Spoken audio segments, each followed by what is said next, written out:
qu'allez fêter Noël bientôt. Je pense qu'il y a une bonne expérience à faire avec vos enfants.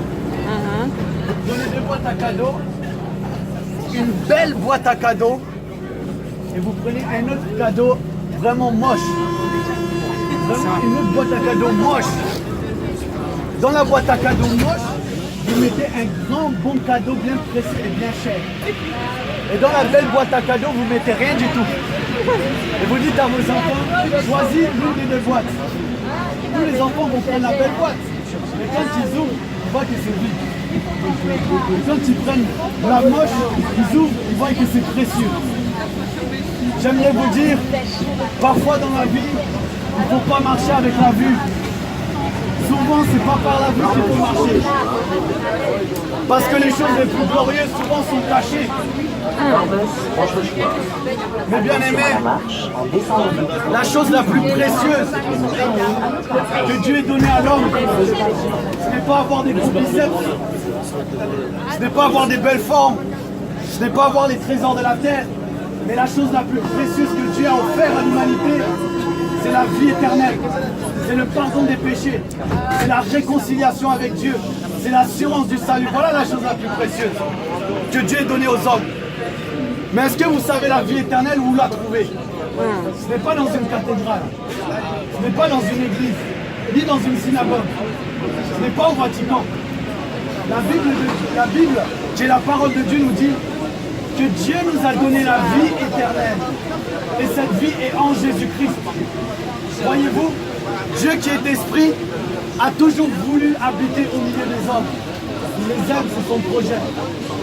Mais étant donné qu'il est esprit et que personne ne peut le voir et vivre, il a dû se dépouiller et venir dans un corps de chair qu'on appelle Jésus. Et la Bible déclare que Jésus était l'homme de douleur habitué à la souffrance, qui n'avait ni beauté ni éclat pour attirer les regards. Mais bien qu'il n'avait ni beauté ni éclat pour attirer les regards, il était la vie éternelle. Un jour, il s'est présenté devant un tombeau. On était en train d'enterrer un homme qui s'appelait Lazare. Ça faisait 4 jours qu'il était enterré, qu'il était mort. Sa famille pleurait. Et quand Jésus est arrivé, il a dit non, je suis la résurrection et la vie. Tous ceux qui croient en moi ont la vie éternelle. Bien qu'il n'avait ni beauté ni éclat pour attirer nos regards, il était la vie et la résurrection. Et bien aimé, en Israël de ce temps-là, tous les hommes attendaient le Messie. Tous les hommes attendaient le libérateur. Ils s'imaginaient que le Messie tant attendu allait venir avec des feux d'artifice, avec plein d'effets spéciaux, qu'il allait venir grand, avec une tête qui dépasse celle de tous les hommes. Mais quand Jésus-Christ apparut, il apparut comme un simple homme, le fils d'un charpentier, né dans une étable au milieu des animaux, dans une contrée qu'on appelle Nazareth, qui était une ville très pauvre. C'est de là que le Messie est sorti. Et quand Jésus a déclaré qu'il était le sauveur du monde, qu'il était la vie et la résurrection, qu'il était la lumière, qu'il était la porte du royaume de Dieu, qu'il était le seul chemin qui mène au Père, qu'il était la vie et la vérité, les hommes avaient du mal à croire. Il y a 2 types d'hommes qui ont rencontré Jésus, 2 types de réactions.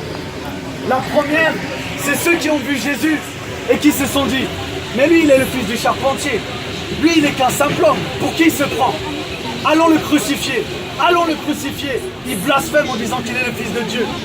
Et ces gens-là, qui ont préféré la religion plutôt que croire qui il était vraiment, ces hommes-là sont morts dans leur péché. Bien qu'ils étaient religieux, bien qu'ils mettaient des commandements en pratique, ces gens-là sans Jésus sont morts dans leur péché, condamnés, séparés de Dieu éternellement, parce qu'ils ont refusé de recevoir celui qui était le salut de Dieu, Jésus-Christ de Nazareth. Mais la deuxième catégorie de personnes, il n'y en a pas 3, il n'y en a que 2. La deuxième catégorie de personnes, c'est ceux qui ont vu Jésus. Lorsqu'ils l'ont vu, quelque chose dans leur cœur bouillonnait et leur disait que réellement ce Jésus est la vie, que réellement ce Jésus est le sauveur. Quelque chose dans leur cœur bouillonnait et leur attestait que Jésus était réellement le sauveur du monde. Lorsqu'ils l'ont vu, ils ont dit « Je crois en toi, je crois que tu es le Fils du Dieu vivant, je crois que tu es le Christ, le Messie, celui qui devait venir. » Et la Bible déclare que tous ceux qui l'ont reçu, tous ceux qui ont cru en lui, on leur a donné le pouvoir de devenir des enfants de Dieu. Les bien-aimés, dans quelle catégorie tu te caches? Dans ceux qui pensent que Jésus n'est qu'un philosophe? Dans ceux qui pensent que Jésus est un homme bon, qui a marché sur la terre? Un homme intelligent? Ou est-ce que tu es de ceux qui reconnaissent qu'il est le Fils du Dieu vivant? Qu'il est le Christ? Qu'il est le seul sauveur du monde? Les bien-aimés, j'aimerais vous dire que je sais que des fois ça peut être dur de croire. On a tellement été bourré le crâne par l'athéisme, on peut se dire non, Dieu n'existe pas. Mais j'aimerais vous dire que tout ce que nous lisons dans la parole, tout ce que Dieu déclare, eh bien il suffit d'ouvrir les yeux pour le voir. Dieu dit dans sa parole que l'homme est déchu, que l'homme a été séparé de Dieu. Et quand vous regardez autour de vous, il suffit d'être honnête avec soi-même pour reconnaître que l'homme est mauvais. Qui est-ce qui pratique le mensonge? C'est l'homme. Qui est-ce qui est jaloux, orgueilleux? C'est l'homme. Qui est-ce qui détruit les forêts? C'est l'homme. Qui est-ce qui met en esclavage les autres hommes? C'est l'homme. L'homme est méchant. Et le cœur de Dieu est attristé. Dieu va juger la terre. Mais bien aimé, pour ceux qui veulent se cacher la tête, comme une autruche sous le sable, ta conscience atteste que le jugement est une réalité. Ta conscience atteste que le bien et le mal existent et que Dieu va juger les vivants et les morts. Mais bien aimé, il faut aussi que tu comprennes. Effectivement, nous sommes coupables, nous sommes pécheurs. Et nous sommes sous la colère de Dieu. Mais que Dieu a aussi pourvu un salut, un sauveur. Et dans Actes chapitre 4, il est dit: le seul nom qui a été donné parmi les hommes, par lesquels nous puissions être sauvés, c'est le nom de Jésus-Christ de Nazareth.